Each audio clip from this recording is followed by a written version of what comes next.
মেহেদি second ইয়ারে ওঠার পর আমার কাছে একটা মোবাইলের আবদার করে। এখনকার যুগে ওর সমবয়সী সবাই মোবাইল ব্যবহার করে। আমি আর না করি নাই, ওরা একটা মোবাইল কিনে দেই। এই মোবাইল কেনার পর থেকে ছেলে আমার মহা বিজি। খেতে গেলে মোবাইল টিপে একটু পর পর বাহিরে যায়। বুঝলাম ছেলে মনে হয় কারো প্রেমে টেমে পড়ছে। ও ঘুমিয়ে থাকা অবস্থায় আমি ওর মোবাইল চেক দিই। দিয়ে দেখি ওর বড় ফুপুর মেয়ের সাথে ওর প্রেম আলাপ এবং সম্পর্ক বহুদূর এগিয়ে গিয়েছে। চ্যাটিংয়ে দেখলাম বাচ্চার নাম পর্যন্ত ঠিক করে ফেলেছে। আমার মাথায় হাত। আমি মেহেদিকে বুঝাই এবং বলি, বাবা তোমার এখন ভালো লাগার বয়স।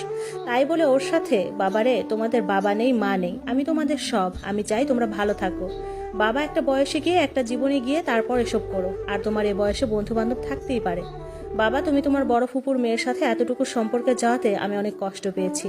ওরা তোমাদের ক্ষতি চায় এবং তুমি তো জানো কিভাবে তোমার বাবার সম্পদ ওরা নিয়ে ফেলতে চায়। মেহেদি আমায় বলে আমি আর ওর সাথে কথা বলবো না। আমি বিষয়টা বিশ্বাস করি এবং তাকে অবজারভেশনে রাখি। তার বড় ফুপুর বাসা আসা একদম বন্ধ করে দেই। এরপর ছেলে আমার কয়েকদিন ভীষণ ভালো ছিল, কিন্তু এরপর খেয়াল করলাম প্রায় সময় রুমের দরজা বন্ধ রাখে এবং বাহির থেকে অনেক দেরিতে আসে। 2 মাস পর আমি ওর বইয়ের ভেতরে আইফোন দেখতে পাই, তাও নতুন ভার্সন। আমি ওর সহপাঠীর মাধ্যমে জানতে পারি ওর বড় ফুপু প্রায় সময় ওর কলেজে আসে এবং সে মোবাইল মার্কেটে নিয়ে গিয়ে 1,18,000 টাকা দিয়ে কিনে দেয়। এর মধ্যে ওর এইচএসসি পরীক্ষা শেষ হয়। আমার ভাইকে বিষয়টা বলে এবং আমার ভাই রেগে গিয়ে ওরে কয়েকটা চড় দেয়।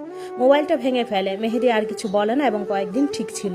করোনার সময় ঘরে ছিল আর আমার চোখে ছিল কয়েক মাস। একদিন আমাকে বলে, মা ঘরে থাকতে থাকতে বিরক্ত হয়ে যাচ্ছি, বন্ধুদের সাথে একটু ঘুরে আসি, সন্ধ্যার আগে বাসায় চলে আসবো। ও দুপুর 11টায় ঘর থেকে বের হয়। আমি নর্মালি ওরে আর কিছু বলি নাই। আমি মনে করছি ও বন্ধুদের সাথে যাবে। সারাদিন যায়, সন্ধ্যার সময়ও বাসায় আসে না। রাত 8টার দিকে ফোন করে বলি, বাবা কোথায় তুমি? আমাকে বলে, মা আমি আসছি একটু পর। আমার ছেলে বাসায় আসে রাত 9টায়। 2020 সালের নভেম্বর মাসের 20 তারিখ আমার ছেলে বিবাহ করে। 2 দিন পর আমার শ্বশুর বাড়ি এক রিলেটিভ আমাকে ফোন করে বলে, মেহেদি তো অ্যানিকে বিবাহ করেছে, কোর্ট ম্যারেজ। অ্যানি আমার ছেলের 1 বছরের ছোট ছিল। আমার মাথায় আকাশ ভেঙে পড়ে। কি বলে ও? সেদিন আমার ফিল হয়েছে আপুর সংসারটা আর আমি ধরে রাখতে পারলাম না। বাবুনি আমার ভাই ভাবিকে কল দেয়। ওরা আসে আর আমি অনেক অসুস্থ হয়ে যাই। আমাকে মেডিকেলে নিয়ে যায়, স্যালাইন দেওয়া হয়। আমার ভাই মেহেদিকে কল দেয়, মেহেদি নাম্বার অফ করে দেয়। এইচএসসির পর মেহেদি আর পড়েনি। আমরা কেউ আর মেহেদিকে বোঝাতে সক্ষম হইনি। 2021 সালে মেহেদি আসে। প্রায় কয়েক মাস পর আমি আমার ছেলেকে দেখি। মেহেদি এসে আমার কাছে ওর বাবার আর মায়ের টাকার ভাগ চায়, যেগুলো ব্যাংকে ছিল।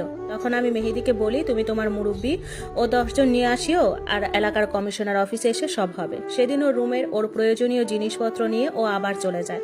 1 মাস পর আমার ছেলে মেহেদি আমার জন্য কমিশনার অফিসে বৈঠক ডাকে। আমি যাই এবং সমস্ত ব্যাংকের এবং সমস্ত কিছুর হিসাব এবং টাকা পয়সা নিয়ে। তারপর কমিশনার সব ভাগ করে দেয়। বাড়ির ভাগও চায়, অথচ বাড়িটা আমার নামে।